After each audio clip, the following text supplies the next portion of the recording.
Right, number 5, animals. I don't have any pets at the moment, apart from my spider in my toilet. He's actually living on the ceiling at the moment. They've all been called Spidey, so you know, why should this be any different? That's Spidey, my spider. I've had some lovely animals in the past. The first pet we ever had when I was a child was Tommy, who was kind of a red tabby in white. And so he was actually older than me. He sadly died, I think, 1975.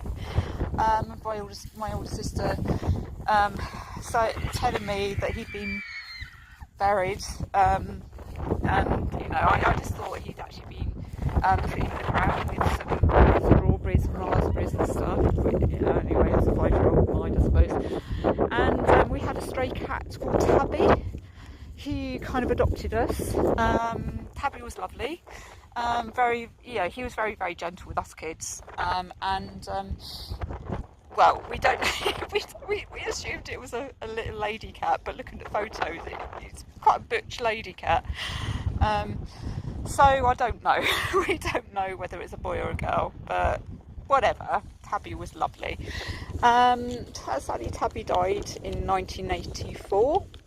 We got Nikki, the black kitten. I think she was about 8 weeks, and she was lovely. And then we had Tiggy. Tiggy was going to be put down, so you know, because she was basic character. She was lovely. She had her moment, shall we say. She got quite excitable, but she was lovely. And then in 1985, when Nikki was still a little baby herself, really. She was 11 months old. She gave birth to 3 little boys, 2 black boys and 1 grey boy, and we kept the grey, Danny. Danny was absolutely lovely. He was born in that house and he died in that house. You know, from sort of, oh, there's a seat over there, so I'm going to go and sit down.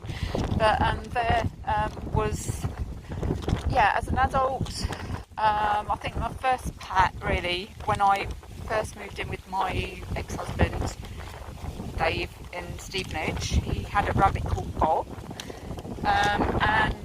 Then he basically, I remember, it's a really weird thing, was this like a pick-up thing? I don't know, but it's really weird. We went to the pet shop, and he said, I think we should get a girlfriend for Bob. So we did, and we got a black rabbit, Sue.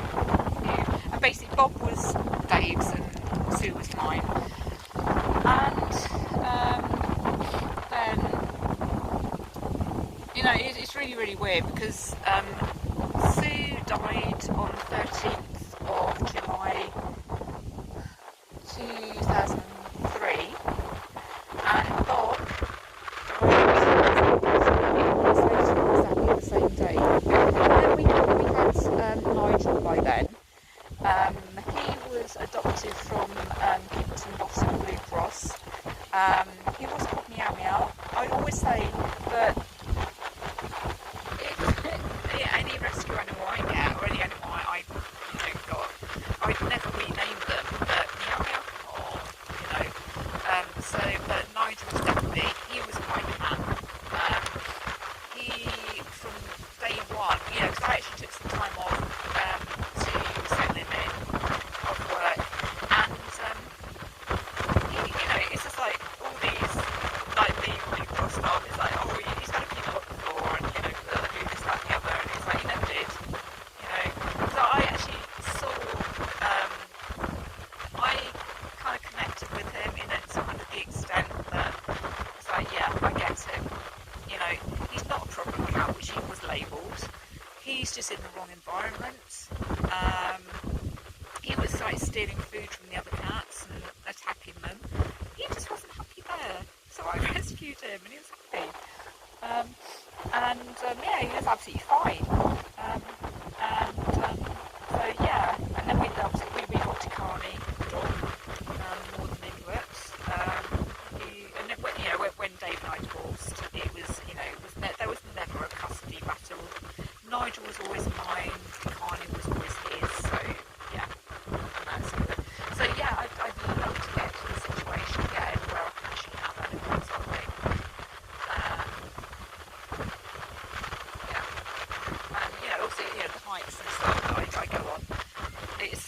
obviously, you have to stroke dogs and, you know, adopt a dog for the day. You know, so it's a bring there.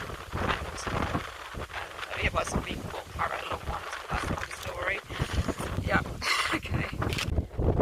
It's getting very, very windy up here. I'm actually I'm under a tree. I'm on the same tree. On Cissbury Road. And you know, yeah, come on. Nice blue sky over there. So, being in the wind. Number 6. This won't be forever. I need to. No, I'm not reassured. You know, I've had some really, really crap days. Through this lockdown, and it's been bloody awful. If you want to know. I'm a bit of a people person. I love people, and I have certain people that I love, and yes, and, you know, we will meet again. You know, sometimes it doesn't feel that way, and I know, you know, I'm sort of reading like Facebook posts that people just like really, you know, they some abusers seem quite suicidal at times, and I just want to,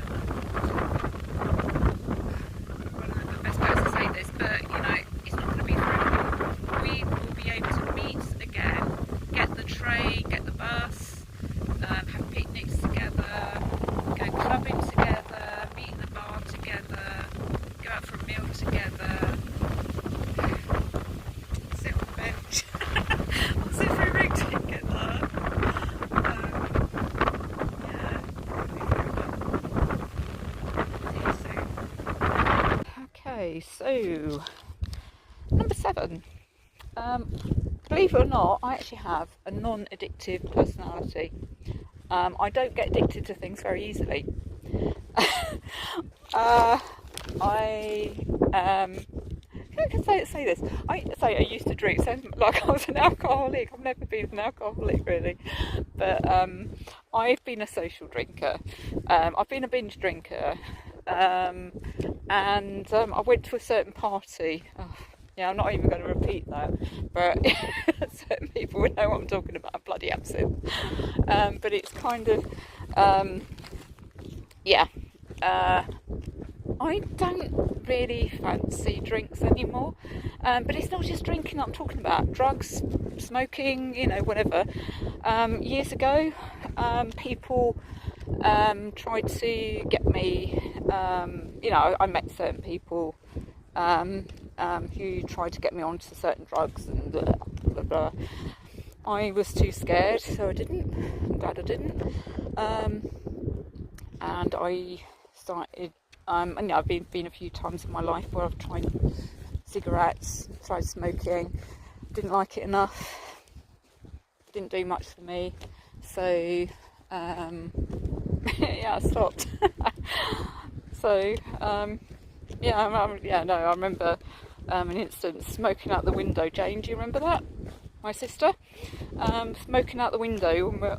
You would have been about 13, 14, I was about 15, and smoking out the window. That wasn't my first cigarette, but I remember even younger than that, when I was about 12, at school, and there was a certain sort of girls' toilets where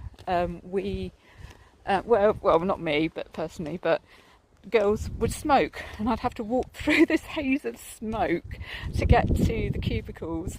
And I just remember one day, this girl who I didn't really even know, I was an uncool kid, I wasn't a cool kid at all, she just saw me coming out the cubicle, just handed me a cigarette. Fancy a puff? So yeah, anyway, and I didn't like it, but I pretended I did. But anyway, yeah, I was about 12 then. Yeah, so I'm thankful for that. I don't have an addictive personality. Yeah, it all is good in that respect. Right, this is interesting. Oh, I've still got in selfie mode, but I'll see if I can do that.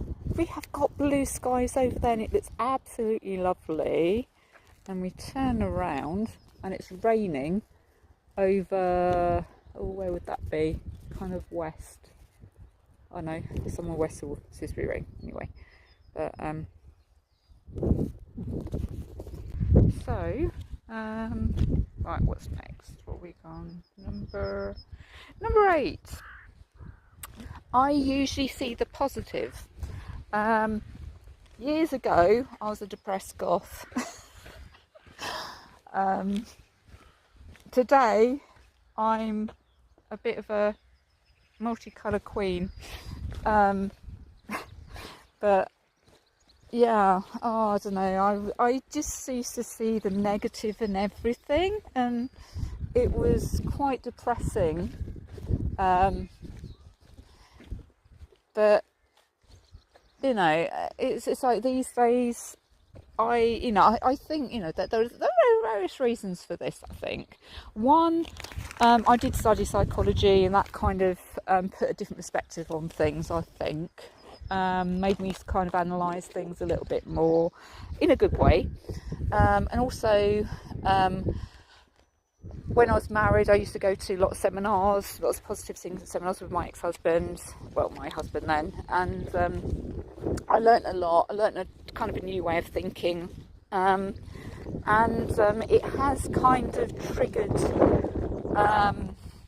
it's made my way of thinking completely different, I think. So, generally, someone says something bad about a person, I will try to find the good.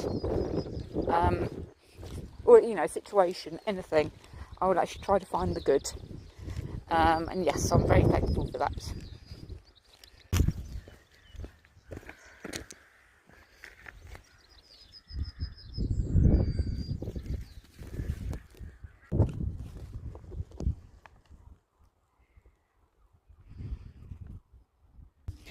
Right, I'm just going to run up this cliff. Not really a cliff, kind of a hill, slope, whatever. Right on the, that lovely view. Number 10, out of 10. What am I grateful for? This is going to sound a bit cringy, maybe, I don't know. Life, simple as that. I mean, years ago, I think, you don't, I didn't appreciate it, but we're all here for a reason, I think, and, all is good. What else can I say, really? Apart from, another thing that I kind of mentioned a few weeks ago. I can kind of bend my thumb really back out that far, and I get a mixture of responses from that. Some people say, yeah, I can do that too, and I'm sure you can. A lot of people can, but it's difficult to tell. But and other people say, oh, whoa, that's so wrong. But anyway, yeah.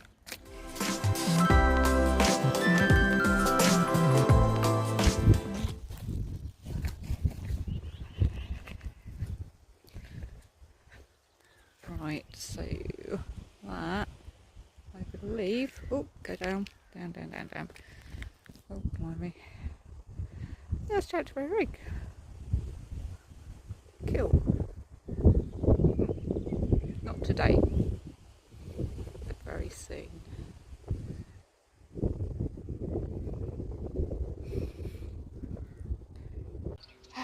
And it is raining still. It's very changeable weather at the moment.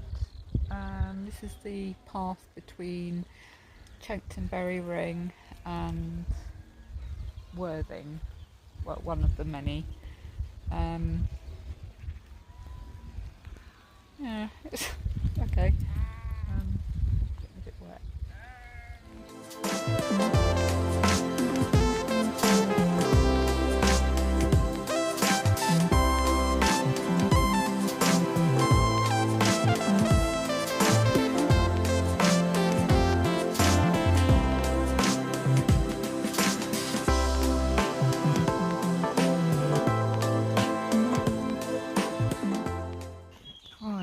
this is actually a path I've never been down before, but it kind of leads up to roughly where I live in Worthing, I think.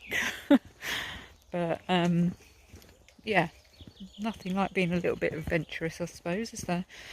So we'll see where this ends up.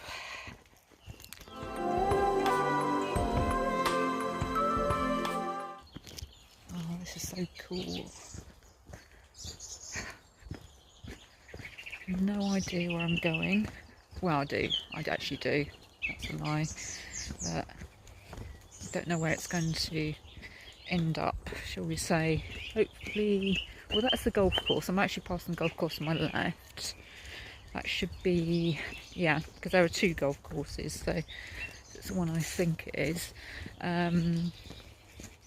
Yeah, this hopefully will actually lead up to a path that I think leads up to West Worthing.